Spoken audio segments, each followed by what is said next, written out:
Hello again, my friends, fellow modelers, fellow history fans, and fellow lovers of everything interesting. We've got another little video for you, and what we're going to talk about today is some old models. Now, a long time ago, I had shown you guys the Ideal Toy Company kit of the SS United States. And I'm actually going to redo that one because I can do it in better, higher definition now. But in regards to the Ideal Toy Corporation, in addition to the SS United States, they also made the SS France. And that's what I want to talk about today. I had gotten this model a while ago. And this is from the Ideal Toy Company. And I bought it just like this, just as it was. And I thought it had a certain charm to it. I thought about restoring it. Maybe I will, but right now it's got like a charm, and it's been around. It's really old, and there's several pieces missing, but to make a long story short, I had wanted to find one in the box to show you guys. But the problem with this is it's so rare. It's just almost impossible to find. But I did end up finding the instruction sheets and some things that were inside the box. Unfortunately, right now I don't have the box for this, but I will show you the instructions. So why don't we go over to the table where there's more room, and I'll show you guys the instructions for the Ideal Toy Company SS France model kit. Okay, so there's more light, more room here. So let's get it out of the envelope.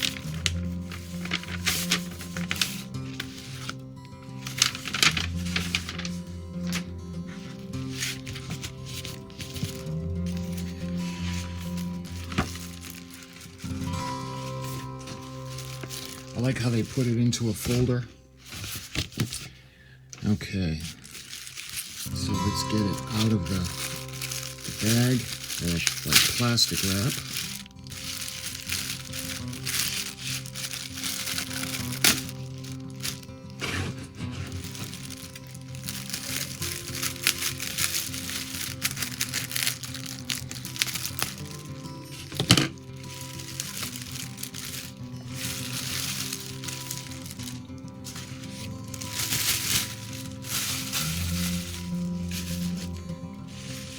Okay, like I said, I wasn't able to get the box that this came in, but I was able to get a couple of the pieces that came in that box.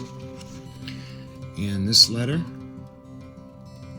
this is a really beautiful picture, and this is vintage. You can feel it in the paper. So this is from George Croissel, Commandant of the SS France. To the owner of the ITC French Line Hobby Kit, you should be pleased to know that Ideal Toy Corporation, ITC, French Line Hobby Kit you now own is an authentic replica of the world's newest and longest superliner, the SS France. This Ideal Toy Corporation kit is the only model of this fine ship to be authorized by the French Line in the United States and Canada. We of the French Line are naturally quite proud of this vessel that can, in one crossing, speedily carry 2,044 passengers across the Atlantic in 4 to 5 days. To give you an idea of the immensity of the ship, here are a few facts. The France consumes 6,000 tons of fuel oil per round trip. Boy, she's pretty hungry. There are 150 tons of provisions put aboard each round trip, and 9,000 meals a day are prepared in her kitchens. The personnel consists of 1,175 officers and crew. She has the largest theater afloat, capacity of 644, and the largest dining room afloat, tourist class seating 828 persons. You'll find the authenticity of your SS France Ideal Toy Corporation hobby kit right down to the superbly detailed lifeboats, launches, whaleboats, and its 3 anchors.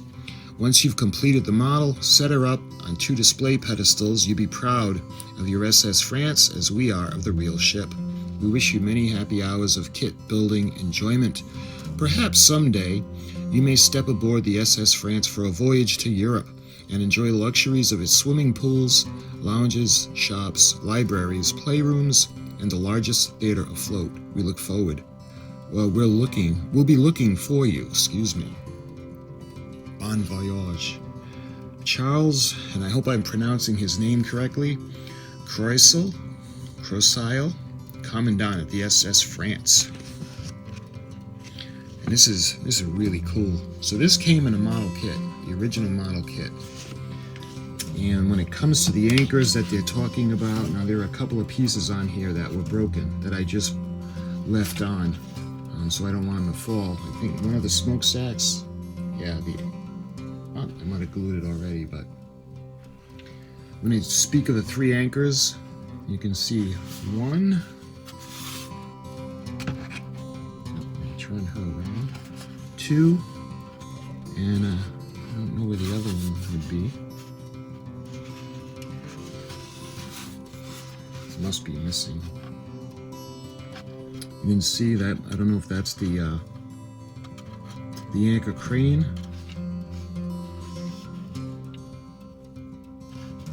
Take a look at her. And of course, when she met her end, she was the Blue Lady, the SS Blue Lady. Of course, the SS France was sold to Norwegian Cruise Line. Let me get the box, because they had reissued this same model using the mold. All right, let's put this aside for 1 second.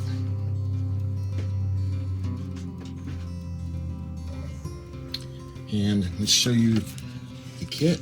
Now this is from the same mold, from the Ideal Toy Corporation. Just like the United States, Glencoe Models reissued this.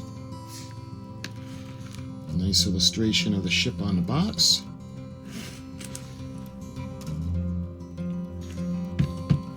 And we haven't opened that box yet. We haven't built it, but we'll be doing, at some point, we'll be doing the model and unboxing. But I just wanted to show you guys. This is from the Ideal Toy Corporation. A little bit of on the ship herself. She was the SS France, and she's an ocean liner for the North Atlantic. Then she was built by the Norwegian Cruise Lines, and she was renamed. And I actually got a glass over here. She was renamed the SS Norway. And this is from her gift shop. And after her career of the SS Norway, doing the South Pacific, she ended up becoming the Blue Lady. And sadly, shortly after that, she was sold for scrap. So that was the letter. Very nice, and it's in really good condition considering its age, and I love that picture of her. All right, now we move on to the instruction sheet. Love it. And this is the SS France from the Ideal Toy Corporation, or ITC Hobby Kits. And you can see it says 1963. And this one is a little bit newer than the SS United States, because the SS United States, that model was actually from the 50s, and this is of the SS United States. And this is also from the Ideal Toy Corporation, or ITC, and this one is in 1/35 scale, and it's the same corporation that made the one you're looking at. And the France, like the United States, has the 2 pedestals, and it goes on a base. Sadly, I don't have that with this model. The way I had gotten it, it was kind of like as is. And because of the rarity, because I recognized it to be from Ideal. And you just don't see these very often. You hardly ever see the United States, let alone the SS France. But I thought, you know what, I wanted to give her a home. And like I said, I don't know if I'm going to restore her. We can use parts from another ship, another model. But that's where the base is going to go. You can see the holes. And you can see where the rudders are. The propellers. The propeller shaft housings. They're in the same color as the smokestacks, and that's where the rudder would go.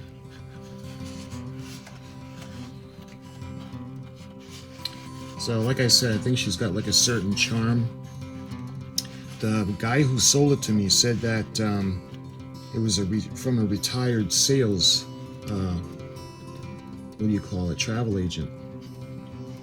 So that's where this model comes from. And I had seen, like I said, I recognized it from Ideal, and you don't see these very often. I wish it would have had the box, and I wish it would have been complete, but now I can at least show you guys what was in the box.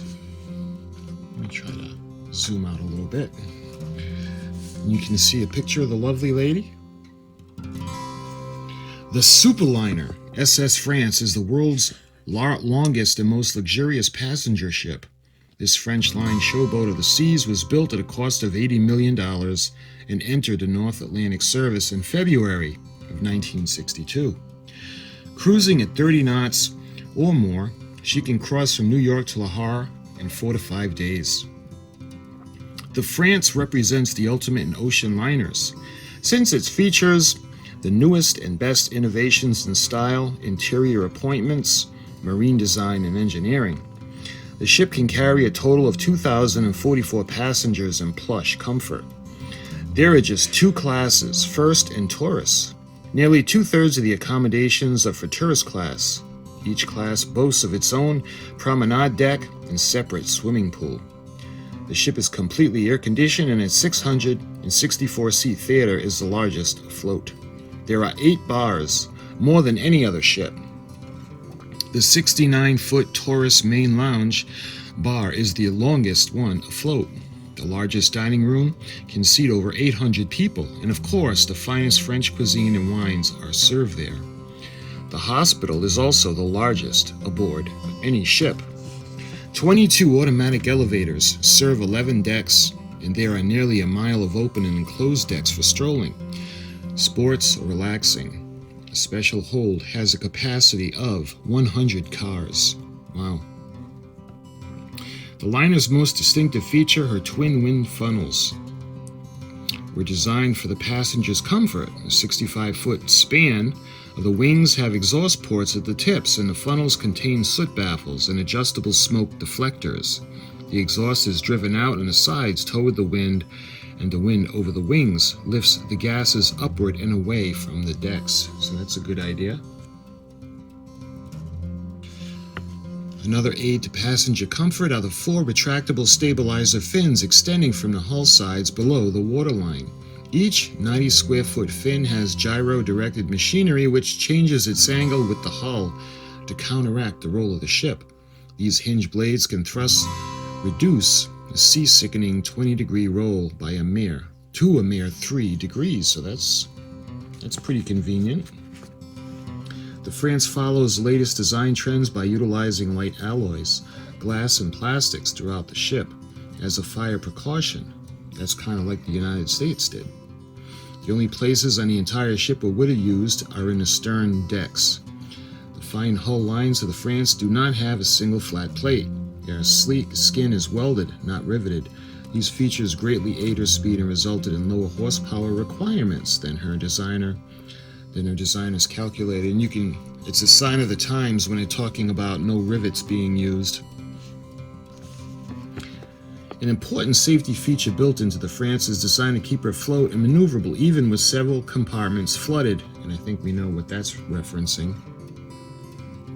Her power plant is divided into twin independent engine room compartments, each driving 2 propellers and serving as an electric power plant. This feature is found in all warships, but is rare on a merchant marine ship.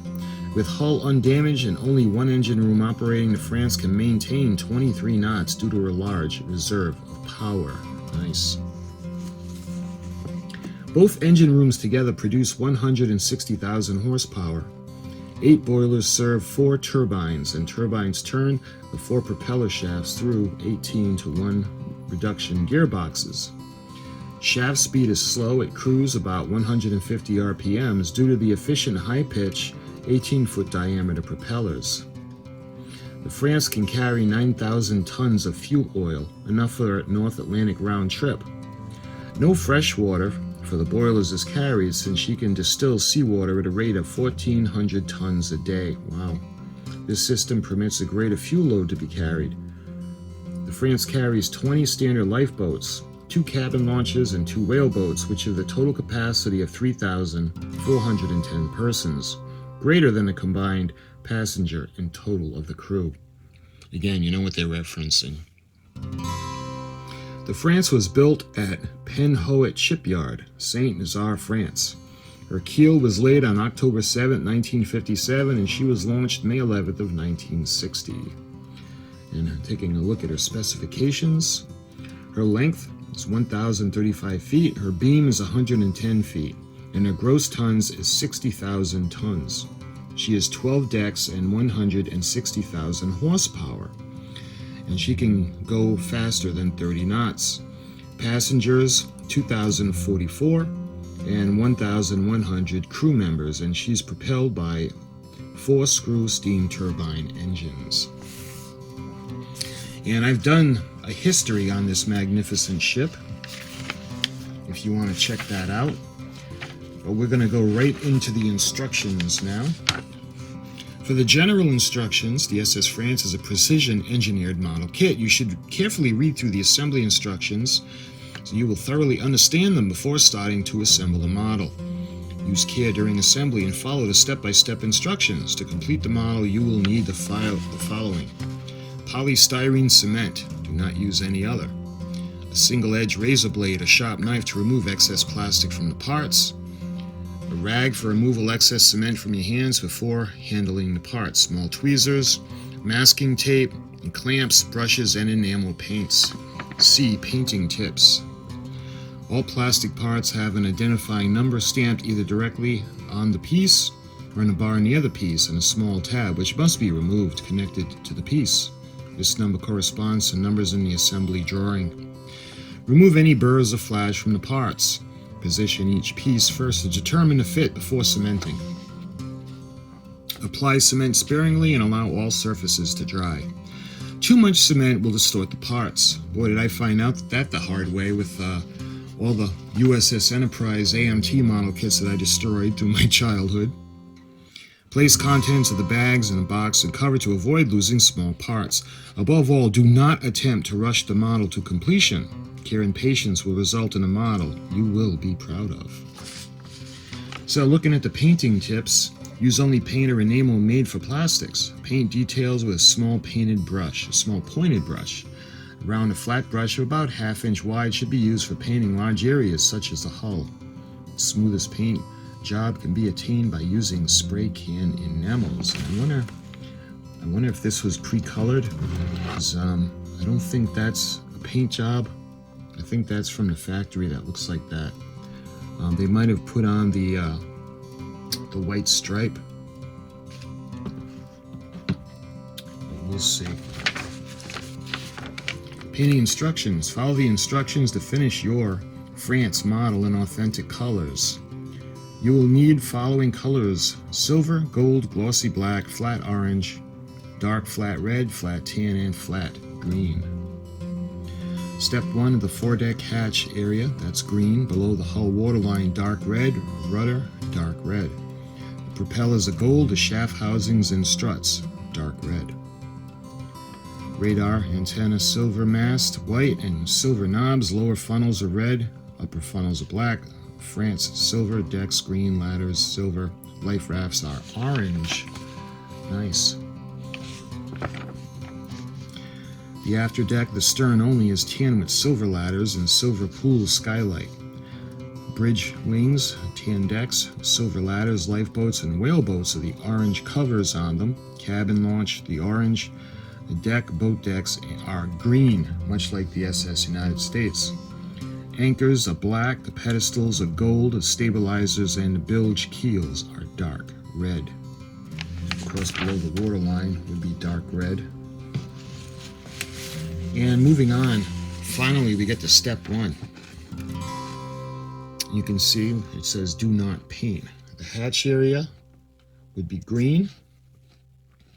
And you can see the waterline with the hull. And these pieces fit where the propeller shafts are going to go. And you can see where the rudder would be. Cement the foredeck to the hull. Then cement the port outboard and port inboard, starboard outboard and starboard inboard shaft housings. And then use the placement for the rudder. Fit piece into position to determine a fit before cementing. So that's step 1.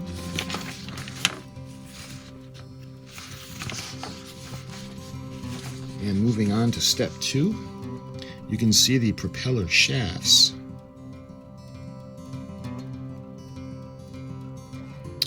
And I don't think those are on the kit anymore. I think those are long gone. Yeah. The shafts and the housing for the shafts are long gone.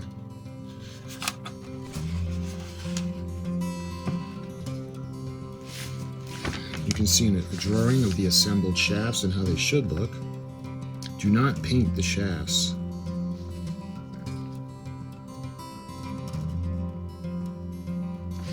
Moving on to step 3, looks like we start the superstructure, or promenade deck. We got the hatch covers that we're going to glue down into position. And the superstructure side of the foredeck, the hull, 18 must be positioned as far possible, forward as far possible, with the tab of 18 resting under the deck of 16. You can see how they want it to go right up against that.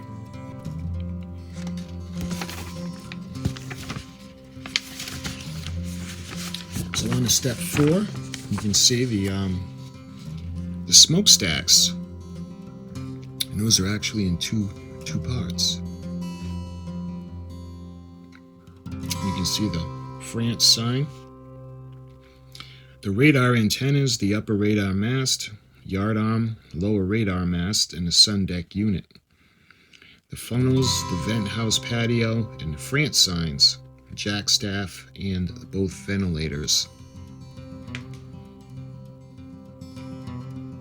Caution, scrape paint off, paint in contact before cementing. On to step 5. The deck brace between the ribs, both superstructure sides. Do not cement into position. Cement the superstructure front and the superstructure sides and the foredeck. Cement the hatch cover to the afterdeck, and then cement the assembly to the hull and down in between the superstructure sides, and then the deck brace.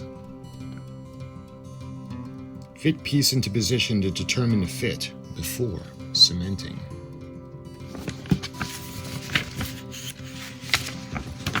Looks like we're going on to step 6, and you can see the davits. And the top of the lifeboats are going to be orange. Remove all from the boats. You can see the little extra pieces of plastic from the molding. Port, starboard boat decks, port and starboard bridge wings, the superstructure front and the boat decks, the davit winches, and on the boat decks, carefully bend the davits of both whaleboats into position and cement them to the boat decks. Note, C-circle drawing of bow of all small boats should point forward.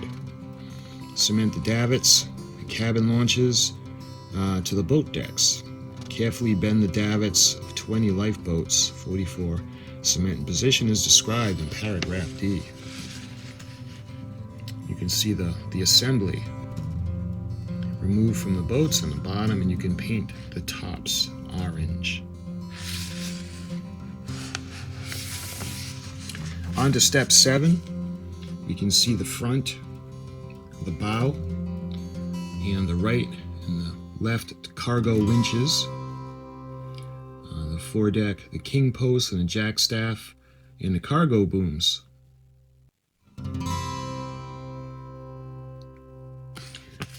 How much of this is actually left? Let's see. Not much. You can see the openings of the holes where looks like they fell out, and then you can see holes that are still closed up, probably where they broke off. As the winches go, let's see, looks like there's more on the port side, and I think one of the whaling boats is still there as well.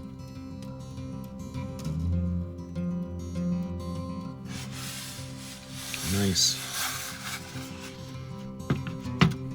Moving on to step 8.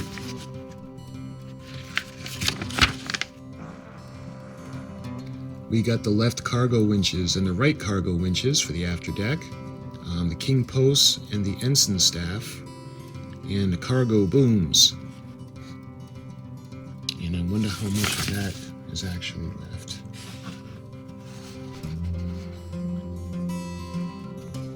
Let's see. Cargo booms, that looks about it. And they actually have, you can see that the holes, the little openings. And the stern pole is going for the flag. We go on to step 9 and you can see the posts, so what is the ship is going to rest on. And that's a little different from the older SS United States, because she actually had a base to rest it on. You can see the side stabilizers along with the bilge keel, and I don't think those are. Yeah, you can see the holes where the bilged keels and the stabilizers were supposed to go. So in this step, we put the anchors, the stabilizer fins, and the starboard bilge keel, funnel tops, the boat decks, the sun deck, boat decks, and table, and the funnels forward the wings.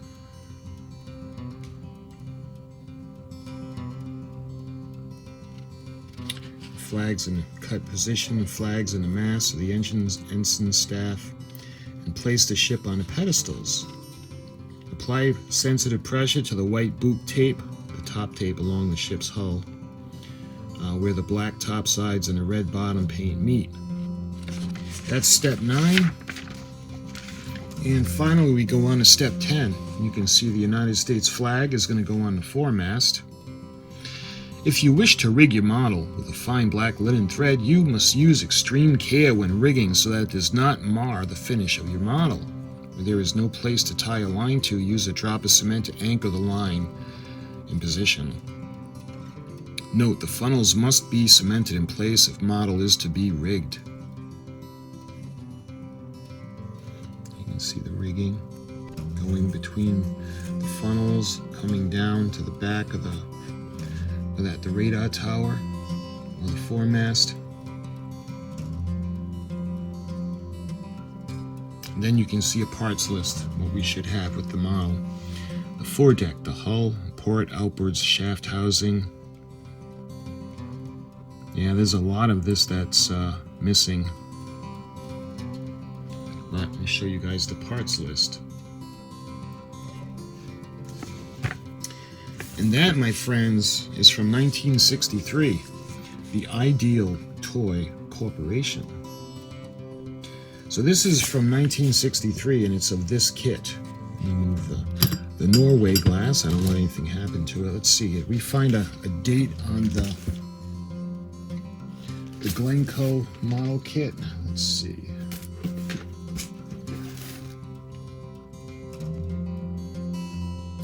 This is from 1996.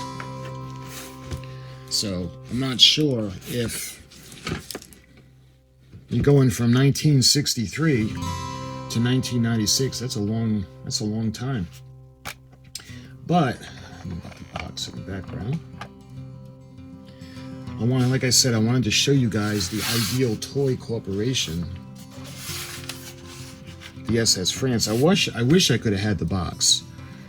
If I would have had the box, I would have been able to show you maybe the more pictures of the finished model. It should be on the side because there aren't really any finished pictures. They're only illustrations in the instruction sheet.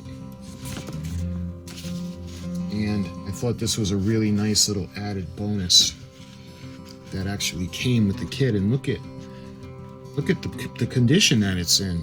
It's only got a couple of folds, but you can probably imagine that this was thrown at the bottom of the box and it was just left in great condition. Same thing, there's no folds in the instruction manual.